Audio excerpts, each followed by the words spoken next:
Instinctively recoiled, saying that that's somehow misuse. And these are supposed to be philosophies are used for possession and for Maybe sort of separate from the 3A. So someone's used for doing well or something when it's like, the 1950s will be like, and when you philosophy is separate from being 3As. Right. No, I see why people want to do it. I just wonder what the real proper thing is. Anyway, I don't know the answer, but this is what the book does. But definitely this is not a contraction or a possession. It's just helpful. Okay. Yeah, right. We could do that, right? A to the 3. All right, wait. So, where was I? Okay, think about what multiplication really means. Okay, multiplication means that you're going to duplicate this run of B's. Duplicate is not the right word because you're going to duplicate this run of B's. So you have 4 B's. Okay, and we're going to replicate, maybe is a better word. You're going to replicate that as many times as there are A's here. Okay, so there are 3 A's, so I'm going to replicate this, the function. There's one replication, and there's the third replication, right? And now I have 12 B's there.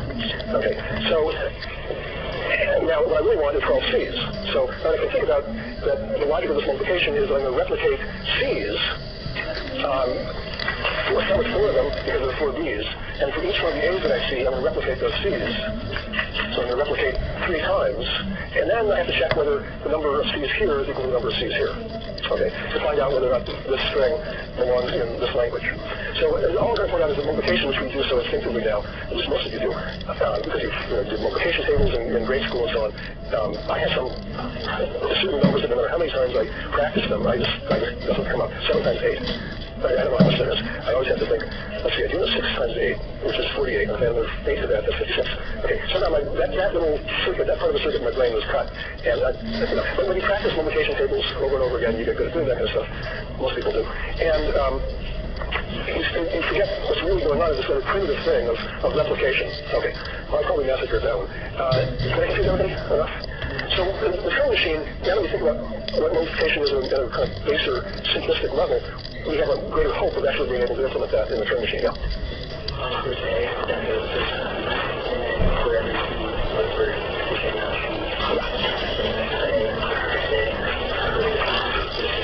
Right. Yeah. So this is sort of the idea of how it's going to work. Is we're going to read A, okay, and then we want to cross it off because we want to remember that we've processed that A.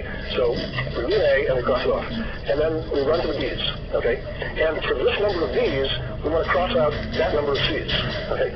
We also have to remember which B's we've already processed, so we have to cross them out too. So we're going to cross out a B, run over here, and cross out a C. Okay, so 1B for 1C. Then we run back here, we find a B that's not crossed out. Then we run over here, we find a C that's not crossed out, and we cross that out, and we cross out that B. Okay, we run back, we see another B. Oh, let me actually write the right number here. 4, 5, 6, 7, 8, 9, 10, 11, 12. Okay, run back, see a B. Cross it out, run over here, see a C, cross it out, run back, you see a B, cross it out, run over here, you see a C. Okay, now you're running back, you're looking for a B. So remember, the Turing machine doesn't have a register, it doesn't know that there was supposed to be 4 B's in here. All it's doing is going back and forth. If it sees a B, it goes, looks for a C to cross out. Okay, now it's going back here, and it goes all the way through the B's because they're crossed out. It hits an A. Okay, so now what is it going to do? All the B's have been crossed out. What it wants to do at this point is, it sees an A, so it wants to go back till it sees the cross out A, cross out another A, and do exactly what we were doing. Okay, for every B in here, cross out a C. But now the B's are all crossed out. Okay, so what does it do? Yeah. Maybe you should use it to cross out the B. Go back and say, oh, I just took a second. Yeah, okay, so the first part of your suggestion is we're going to use different kind of cross-out symbols.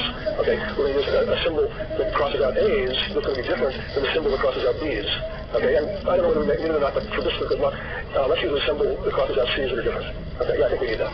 So when I go back here and all the B's have been crossed out, okay, and I hit the A's again, the Turing machine at that point in its steady state control recognizes that all the B's have been crossed out. And so it can go into a part of the finite state control where it goes back through the B's and turns them back into real B's. Okay, it uncrosses them. And how does it know where they are? Because their cross-out symbol is different than the cross-out symbol for C. Okay, so it can just run through the B's, turn them back, making them the undead or something. Anyway, these are the, anyway, back to life. The C's that are crossed out are still crossed out. Okay, the A's that are crossed out are still crossed out. But again, when the back scan that's going backwards looking for an uncrossed out B hits an A and recognizes that all the B's, therefore recognizes that all the B's have been crossed out, at that point it can swoop back through the B's, turn them back to real B's. It ends because it hits a crossed out C, and then it runs back till it hits the first crossed out A. And then what's it going to do? Yeah, again over again. Let's take a look at what it is. Yeah. So now we're back into a configuration where we have one crossed out A and four crossed out C's, and that's good. And the B's are back to life. So once the turn machine puts the B's back to life, it hits this crossed out C, then it can run back till it hits the first crossed out A, goes right, and now it's looking at a live A, and the B's are alive. So it goes back to that part of the finite control, which is going to cross out an A, run to the B's, and then do the zigzag between the B's and the C's. So it crosses out an A, runs to the B's, crosses out a B, runs to the C's, okay, runs back till it sees a crossed out B, crosses out another B, runs till it sees an uncrossed out C, runs back, runs back, runs back, runs back. Now it's going back looking for a live B. Doesn't see a live B, but does see a live A, and so goes back, turns the B's back to life,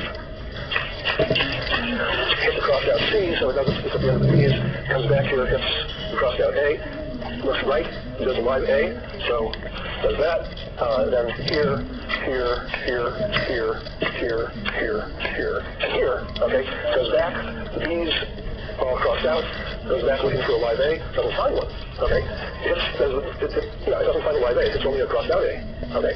At this point, what it knows is that we've used up all the A's, okay, we've gone through this whole cross-out business the number of times equal to the number of A's, and each time you did that, you crossed out a number of C's equal to the number of B's here, okay? So at that point, it definitely knows that the number of C's crossed out is the number of A's times the number of B's. That's the logic of what it did, okay? And by the way, suppose in this whole business you didn't have enough C's, okay? Well, you've got to build that into the control too. While it's zigzagging back between the B's and the C's, if it ever runs looking for a live C, a non-crossed out C, but hits an empty space, and then it goes into a reject state. Okay? But now, if we've actually gone through, we've crossed out all the A's, so we know that the number of C's we've crossed out is equal to the number of A's times the number of B's. So what should it do now? What? Yeah, it needs to go all the way to the right here and make sure that there aren't more C's. So it goes to the right looking for a C or looking for an empty space. And if it finds a live C, then there's too many C's there, so it rejects. But if it doesn't find a live C, it finds a space, then it accepts. Okay? So I'm describing this at a high level, and I've shown you some little pieces of how the finite control would work. And all of you should be able to take that description, what I did, and it's basically what the book does too, and actually turn that into written out transition rules, transition functions, which describe exactly what I was doing. And when you do that, or if you write it as a diagram, we want to group together certain transition rules and say, what these transition rules are doing are the zigzagging, between crossing out a B, looking for the appropriate next C to cross out, crossing it out, and go back. So you can describe your Turing machine not just as, here are a whole bunch of rules, now, go try to read them and verify yourself, but here are the rules that do this logical operation related to the high-level description of what the Turing machine is doing, and here are the rules that implement the next kinds of logical operation, and here are the rules that move the Turing machine from this kind of logical operation to that kind of logical operation, and so on. And here's the rule that checks to see if there are any additional C's, and so on. Does everybody feel like you can actually do that? Does everybody feel like you want to do that? Good. Yeah, it's something you should do once or twice. Just like programming or assembly language, you should do a couple of times to get a feel for it, and then never do it again. Have a good intuition of what you can do. Okay, so I don't know whether the book specifically asks you to do that in the homework, but I'll put that on the next homework, which should be available tonight or early tomorrow. Oh, right. So there's a question of timing because we have a midterm next week. This is Thursday, next Thursday. So I won't have the homework due on Thursday. It'll probably be due the Tuesday after that. But you definitely don't want to stop working now because we have a midterm in a week.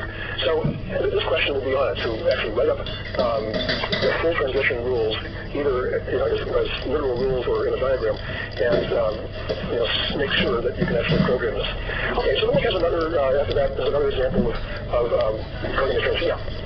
So the term, what is your returning from? Is it going to be like when we go over Tuesday, we'll also be able to do the term, or how we go this week? Okay, I think the question is what's the midterm to cover. And certainly anything about ISO machines and PDAs, the question is how much of Turing machines. I would say I would have at least one question on programming a Turing machine, some language, and say, try to describe either as a diagram or a transition rules or a high-level algorithm, but in a way it's well known enough, it's detailed enough, and it's clear that can be translated into a real Turing machine. So one question at least on programming a Turing machine. And so that really takes us to today's lecture, essentially. But so right now, what we've been doing is looking at the rules of the Turing machine, the mechanics of the Turing machine. We've done a couple of actual examples of programming a Turing machine. And later what we're going to do today is a theorem and a proof, and so that I would say is sort of the dividing line between what would be on the midterm and what wouldn't. Okay. That doesn't mean you shouldn't pay attention to the rest of the lecture. In fact, I think today's lecture is the hardest. What's coming is one of the hardest parts of the whole course, so you want to pay attention to it. And okay, so that answers your question. I'll make it up. And some people would ask for a sample midterm. There's no way I can write one in time. I usually struggle to get the real one done in time. I can find old ones, and they may correspond to exactly where we are in the course, or they may not. I'll try to find those. Are you like a review? A review? Well, it really is up to Sean whether you want to talk about current homeworks or other questions that you have, or whether you want to do a review. I don't know. I don't. I think the question is I'm not going to do a review. Yeah. But whether you're going to use your discussion time to do that is really, I think, up to how pressing people feel about the next homework. Okay. So, all right. So anyway, the book has another example that goes into some detail before it moves on to the next topic, which is variance of Turing machines. Anyway, variants of Turing machines. Lots of different variants of Turing machines. For example, first one of the book, well, the book actually doesn't discuss very many. It doesn't have some in the homework. There are other books that I have that have 8 or 9 different variations and things that you can imagine. A Turing machine with a stack, or a Turing machine with multiple heads, or a Turing machine with infinite tape. That's the tapes that we've been looking at are finite on one end, or the starting point, and then we go infinitely in one direction. But what if you could go in 2 directions? You can write that way as a starting point where the input is, but you're permitted to write things to the left. Does that help? And all of those things, when I say does it help, when we formalize that is whether or not the set of languages that are recognized by this kind of Turing machine is the same, or is it different than the set of languages that are recognized by a Turing machine that has some additional gizmo? Okay? Or is the set of languages that are decided by this class of Turing machines, is that equal or different than the set of languages that are decided by a Turing machine that has some additional contraption? Okay, and two types of Turing machines are called equivalent, or 2 Turing machines are equivalent if they recognize the same language, or if one is a decider, then they both decide the same language. Okay, and so we're going to look at the first variant, which has multiple tapes. So you have a finite control as before, and you have a tape, and this might be where the input is, but you also have another tape that you can use, and maybe you have many. Maybe you have 2 tapes. Okay. I think it's some finite number. I mean, this is the Turing machine is well described. It has some finite specific number of tapes, and a particular Turing machine does. It doesn't have an infinite number of tapes. But in conceptualizing this class of Turing machines, we don't put a bound on what K is. So there's some Turing machines that have 2 tapes, some that have 3, some that have 16, some that have 1,000. But it's always a specific number. But we represent that specific number as a variable K, or K tapes. Okay? And then what do the transition rules look like? Well, transition rules, again, are going to be what state is the Turing machine in? Okay? What symbol is it reading on tape 1? And what symbol is it reading on tape 2? And what symbol is it reading on tape 3 all the way to tape K? Sorry. So it's got multiple heads, and therefore it has multiple sources of information, and then based on all of those, it's what state it's in, and what state it wants to move to, and then what it's going to do on tape 1, is it going to go left on tape 1 or go right on tape 1? Cross what's going to right on tape 2, is it going to go left on tape 2 or right on tape 2, etc. So a very natural generalization. It's just instead of deciding what to do on one tape, it decides what to do on all the different K-tapes. And it's going to decide what to do based on what state it's in. It's still only in one state. And what it's reading from all of the different K-tapes. Okay. So is this equivalent? The question is a set of K-tape Turing machines equivalent instead of single tape Turing machines. That is, if you have, i.e., if there is a language recognized or decided by a K-tape Turing machine, is the language also recognized or decided, depending on what kind of Turing machine it is, decided by a single tape. Okay, that's what equivalence means. Although actually, from a purely formal standpoint, this is only half of what equivalence should mean. What's the other half?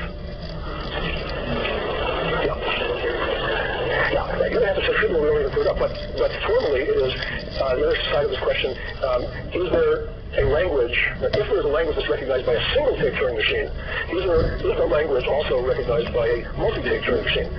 Well, yes, because the single tape is also a multi-tape. I mean, it's with K is equal to 1. So that's fine. The class, anything that can be recognized by a one tape, any language that can be recognized by a one-tape Turing machine can certainly be recognized by a two-tape Turing machine. Okay, what does that two-tape Turing machine do? It just ignores the second tape. It runs exactly like what a one-tape Turing machine does, and just ignores the second tape. I mean, if you had a two-tape Turing machine and you were literally writing out the transition function for it, you would always have to include in the transition function that no matter what is on the second tape, well, the second tape will be empty because you never do anything with it. You just do nothing with it. Okay. But anyway, certainly anything that a single-tape Turing machine can do, a two-tape Turing machine or a three-tape Turing machine or whatever can do. Okay. But this direction is the interesting one. So what do people think? Is two heads actually better than one? Well, not in this context. No, two heads are not better than one. Two tapes are not better than one. You can simulate. So the question is the equivalent, and the answer to the question is yes. Okay.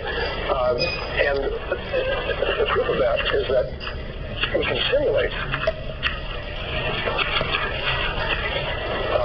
any computation of a K-tape Turing machine with a one-tape Turing machine. So let's get into the first, what's a really important concept in Turing machines and studying languages is the idea of simulation. All right. So what do we have to do in order to prove that we can simulate any computation of a K-tape Turing machine with a one-tape Turing machine? We have to, what we, the provers, have to do is describe in some generality that if you ever had a multi-tape Turing machine, and you have its transition functions and multi-tape, let's just say, for the sake of the picture, it's two-tape Turing machine. So given a description, given a complete specification of a two-tape Turing machine, we want to come out with a specification of a one-tape Turing machine, where we can prove, or at least it's usually pretty obvious, that any computation that's done on this two-tape Turing machine will have an equivalent computation on the one-tape Turing machine. And so this computation will end up in an accept state, if only if this computation ends up in an accept state. We'll be able to go both directions, if and only if. Okay.